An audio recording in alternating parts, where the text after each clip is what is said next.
Bueno, un saludo a todos los compañeros y compañeras de este curso y al profesor. Para esta semana decidí escoger el reto número 2 y voy a leer un artículo de la revista Harvard Business Review que habla sobre, bueno, y el artículo que escogí habla sobre 4 tips para las personas que se gradúan y están buscando, pues, y tienen como dificultades para buscar trabajo. Que eso no, como podemos ver en ese artículo, no solo es a nivel de Colombia, sino que también es a nivel de, de todo el mundo. Todo el mundo ahora en día está, por así decirlo, pasando por momentos difíciles para conseguir trabajo recién graduado, claramente. Bueno, entonces vamos a empezar la lectura. 4 tips for new grads struggling to find a job. So, summary. If you're a new grad without a job lineup, you may be feeling anxious about the current market. During this time, it's useful to remember that the demand of labor is constantly fluctuating and varies between sectors. So, once the fanfare of commencement passes, graduation season transforms into a time of bittersweet goodbyes and new beginnings. Many fresh graduates will jet off to big cities for the sake of their first postgrad job or even more schooling via graduate programs. But for recent graduates who don't have more schooling or a job lined up, a dark cloud of uncertainty hovers. Do you stick in? Do you stick out in your college town, move back home, or follow your friends to destinations where job prospects may be better?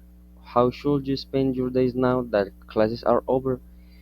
How do you explain to a potential employer what you're doing with your time?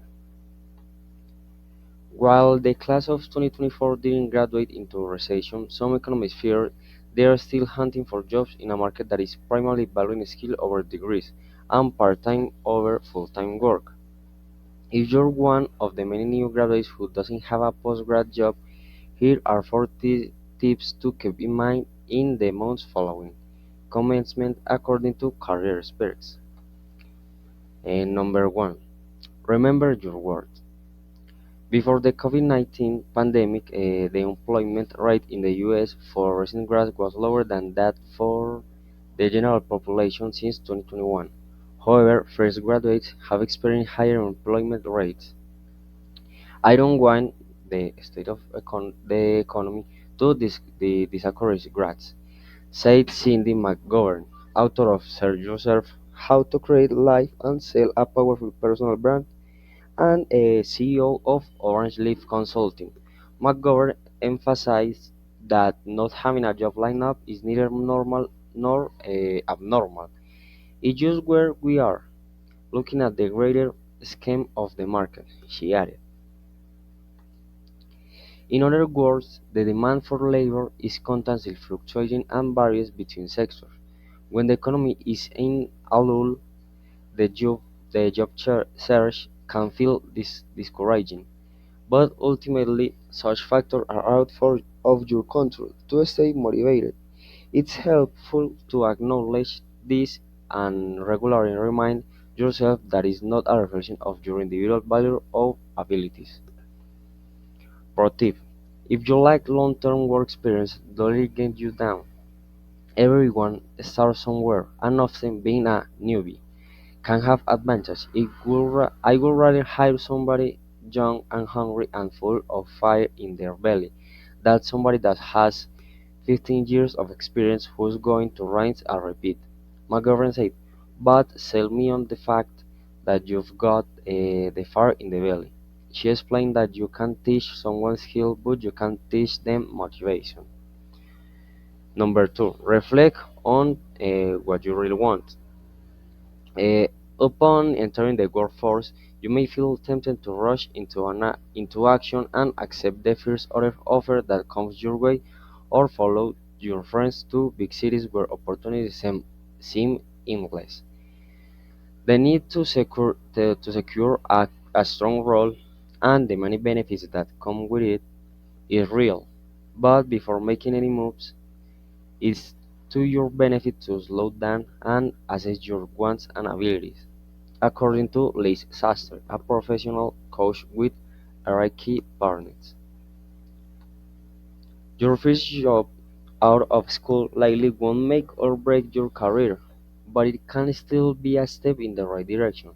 On average, it takes 3 to 6 months to find a job, plenty of time to pause and reflect on what you might want. Try writing down your greatest skills and strengths, as well as how you'd like those to manifest in this role. Think about the type of project you enjoy most, the tasks that come naturally to you, and any results you've generated using those skills, whether that be in class, internships, or past work. This information can give you a little more direction. What kind of roles are and responsibilities best align with what you've written down? In addition, Sastre suggested being realistic, financially and otherwise, when considering where and when to move for work. This could mean living at home and saving until you land a stable position, or being open to relocating somewhere unexpected when you find work that feels exciting or meaningful. Pro tip: uh, as you reflect on your strengths and the quantifiable outcomes they've generated, be sure to include those numbers on your resume. For example, my action led to a 25% increase in profit. If that data isn't available to you, share examples of your accomplishments and the positive feedback you received from past managers or professors. Number 3. Never stop networking. For the class of 2024 who started their college experience virtually, the career building relationships that often naturally form between peers and professors were delayed. Sastre said that's why fresh graduates need to make a real effort to grow them. You can know 15,000 people on LinkedIn, but how many of them are engaging with you, supporting you, and advocating for you? McGovern added. A great way to get started is by reaching out to employees at companies you are interested in working for, or who work in industries you are exploring, and ask for informational interviews. When you reach out, let them know how you found them, who you are, for example, a recent graduate, and why you want to chat. An example of what you can say is, "Hello, my name is your name and name someone refer me to you. I recently graduated from the school where I studied the degree. While in school, I interned with a former employer internship where I duties and responsibilities. I'm looking to broaden my expertise and build a career in the field of the industry. Would you be available for a 30-minute Zoom chat to share your knowledge and experience in your field?" The name of the person says you are the go-to person to speak with. "Please let me know and thank you so much for your time." Don't use these conversations to ask for a job. Rather, think of them as learning opportunities. Sastre recommended conducting these conversations prior to applying for jobs. That way, if during your job search an opportunity opens at a company where one of these connections works, you already have a relationship to tap into. Pro tip: today, when everyone can create a clean and thorough resume using AI, your network is how you can stand out. Applying randomly is kind of like throwing your resume outside and hoping that someone gets hit by it and knocks on your door. Sastre said, intentionality is so important. And the last one is number 4. Don't be afraid of resume gaps. When you have a gap between your education and employment due to an unlucky job hunt, common interview questions may include: what did you do in the last year to improve your knowledge? And from your resume, it seems you took a gap year. Would you like to tell us why that was? Answering them can be intimidating. The good news is these gaps are not as uncommon or stigmatized as they used to be. It's important to frame them as purposeful, whether it be or for family, for the sake of self-growth, or for the sake of finding an opportunity that truly fits your skills, and share what you learned during that time. The key is to show that this was not a gap in progression of on your own personal development, but rather a pause on the professional track, McGovern said. Pro tip: even if your search takes longer than expected, it can be helpful to build an online presence as you apply to roles. You can point to this work during the interview process to show your commitment to learning and participating in discussions around your field of interest. As an example, McGovern, who is passionate about supporting women in leadership, will comment on posts, post questions to her followers, and reshare quotes on this subject. She curates her presence to show both her personal and career interests. The big caveat McGovern shared is this work must be authentic. Your audience and employers will be able to tell if the content you're posting and talking about in interviews is not a subject that you are naturally consuming and interested in. The job search is tough at every point in your life, but the first postgrad search can be one of the hardest. Remember that the challenges you face are not a reflection of your abilities or potential. So, during this search, remember your worth, reflect on what type of career you really want, and keep networking. That way, when you land a job, you'll know it's the right one for you. Bueno, con eso terminamos la lectura en inglés y resumidamente lo que nos quieren decir en estos cuatro tips es lo siguiente. En el primero nos dicen que tenemos que recordar lo que valemos, ¿cierto? Nos dan un ejemplo de las personas que estuvieron, pues, que se graduaron en la pandemia, y es que las que recién se graduaron experimentaron una tasa de desempleo mayor. Y esto dicen que tenemos que recordar lo que valemos porque no es tanto, por ejemplo, las cosas que sacábamos, las notas que obtuvieron o cualquier cosa, sino las habilidades que nosotros tenemos.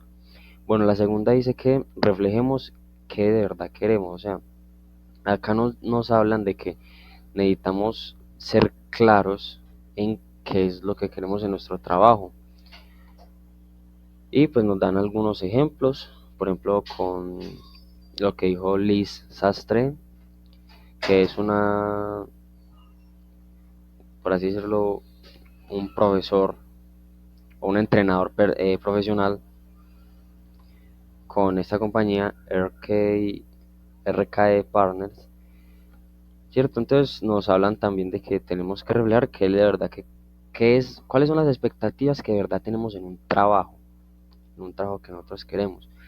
Y la número 3 nos habla de que no debemos parar de conectarnos con otra persona, o sea, como de crear contactos. Y la verdad es que esto es muy importante, pues, a nivel de trabajo, porque al fin y al cabo los contactos van a ser los que nos den, por así decirlo, paso a crear muchas veces nuestras propias empresas, a todo tipo de cosas, ya que podríamos decir que los contactos son los que al fin y al cabo son verdaderamente importantes.